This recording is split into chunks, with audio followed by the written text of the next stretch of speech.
Shalom, selamat pagi Bapak Ibu Saudara-saudara yang dikasihi oleh Tuhan Yesus Kristus.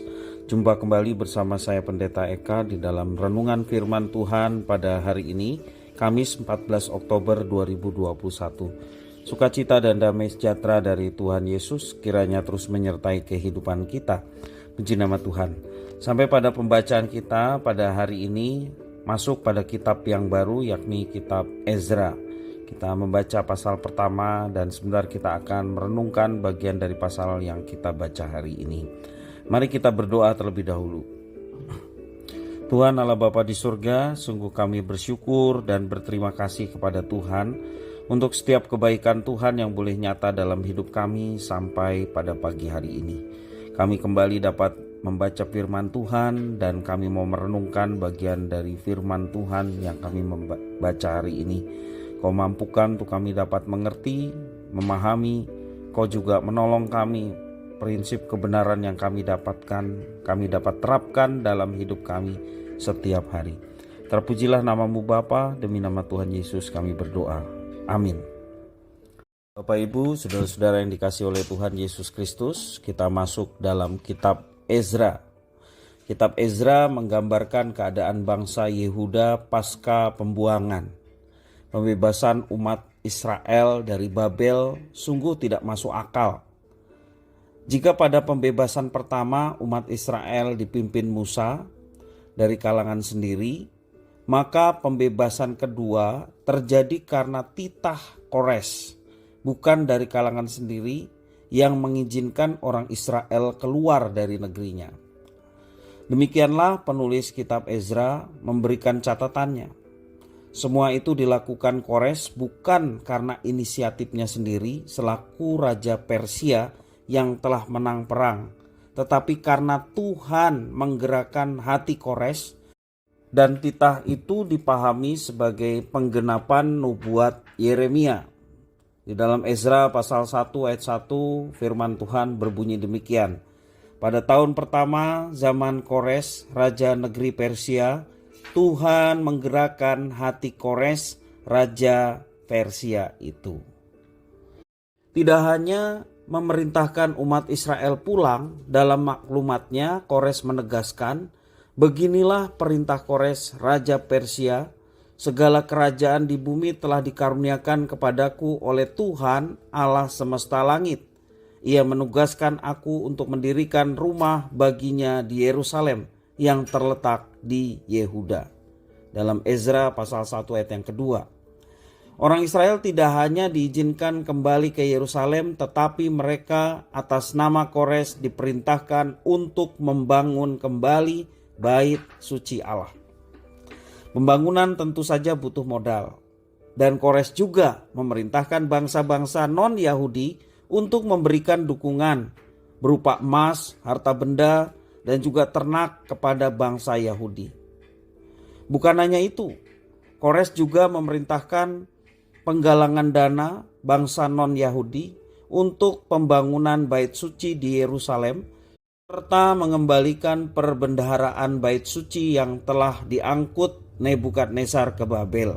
Itu di dalam ayat yang keempat. Dan tentu saja umat Israel, khususnya umat Yehuda, dengan antusias mematuhi perintah Kores tersebut. Namun untuk mengisi kemerdekaan kedua ini bukan perkara yang mudah. Yerusalem tinggal reruntuhan, umat Israel harus mulai dari nol kembali. Umat agaknya menyadari bahwa pembuangan ke Babel disebabkan oleh karena ketidaktaatan generasi-generasi Israel sebelumnya. Pembangunan kembali rumah Tuhan menjadi satu prioritas bagi kembalinya Israel ke tanah perjanjian. Bagaimanapun, ibadah kepada Tuhan merupakan pembeda antara umat yang dipilihnya Israel dengan bangsa-bangsa yang lain, termasuk suku bangsa dari Kores, Raja Persia itu.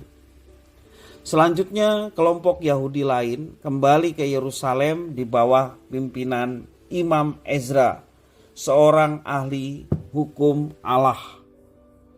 Ezra membantu umat Israel menyusun kembali kehidupan umat dalam bidang agama, demikian juga sosial.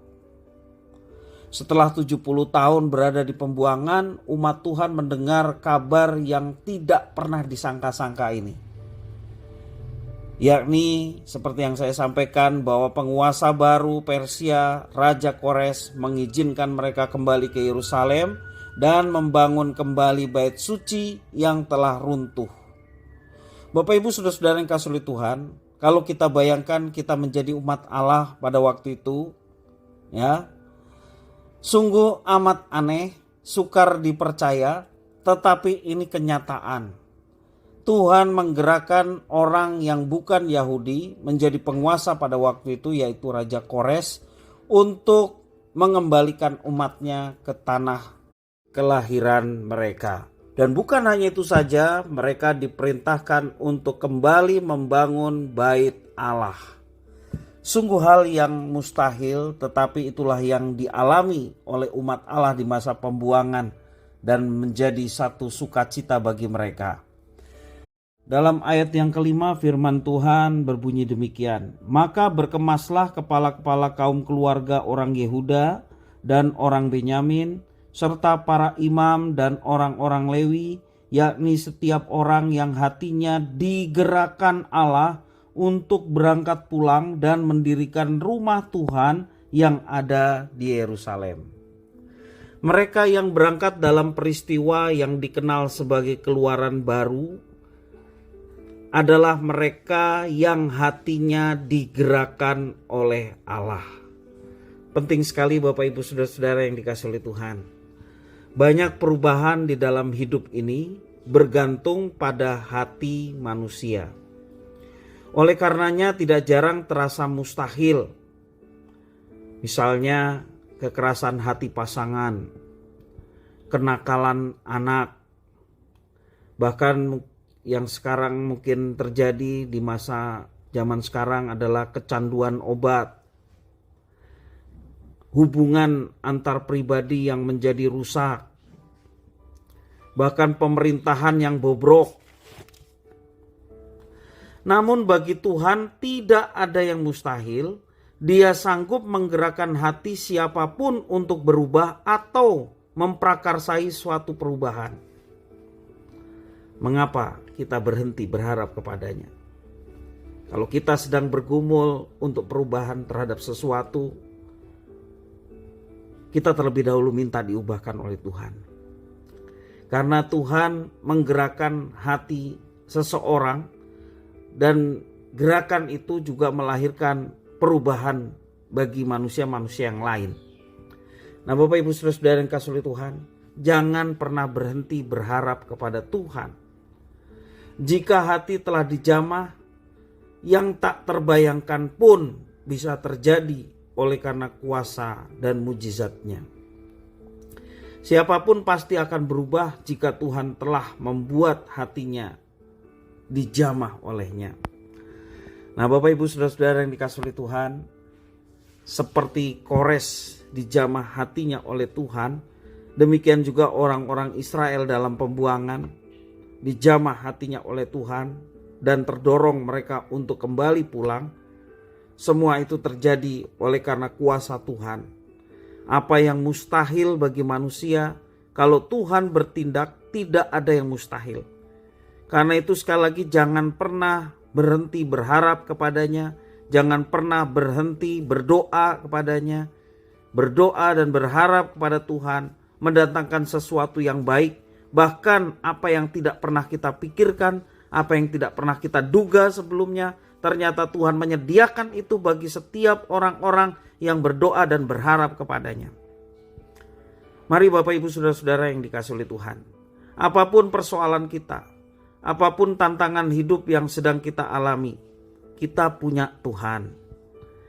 Kita punya Allah yang mampu melakukan segala sesuatu, bahkan yang tak terpikirkan bagi kita. Biarlah firman Tuhan ini memberkati kita sekalian. Mari kita berdoa. Tuhan Bapa di surga yang kami sembah puja di dalam Yesus Kristus, kami sungguh bersyukur peristiwa Keluaran yang kedua, di mana Tuhan mengembalikan bangsa Yehuda dan Israel kembali ke tanah kelahiran mereka yang tidak pernah mereka pikirkan, tetapi kuasa Tuhan nyata, begitu mengasihi umatnya. Dan kami percaya bahwa Tuhan yang mereka sembah adalah Tuhan yang kami sembah. Lebih jelas lagi ketika kami menyembah Tuhan di dalam Yesus Kristus yang telah menebus kami dan memberikan jaminan kehidupan yang kekal bagi kami.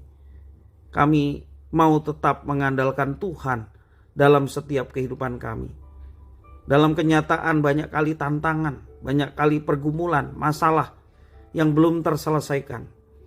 Kami mau bersandar dan berharap hanya kepada Tuhan. Karena hanya kepada Tuhan kami menemukan jawaban. Karena hanya bersandar kepada Tuhan, Tuhan sudah menyediakan yang baik bagi kami. Biarlah mata kami tertuju kepada kebaikan yang Tuhan menyatakan. Sehingga kami terus berjalan menghadapi segala sesuatunya bersama dengan Tuhan, sehingga kami boleh berkata, segala perkara dapat kutanggung di dalam Dia yang memberi kekuatan kepadaku. Terima kasih ya Tuhan atas firman Tuhan pada hari ini. Semua doa ucapan syukur kami naikkan di dalam Kristus Yesus Tuhan Juru Selamat. Haleluya. Amin.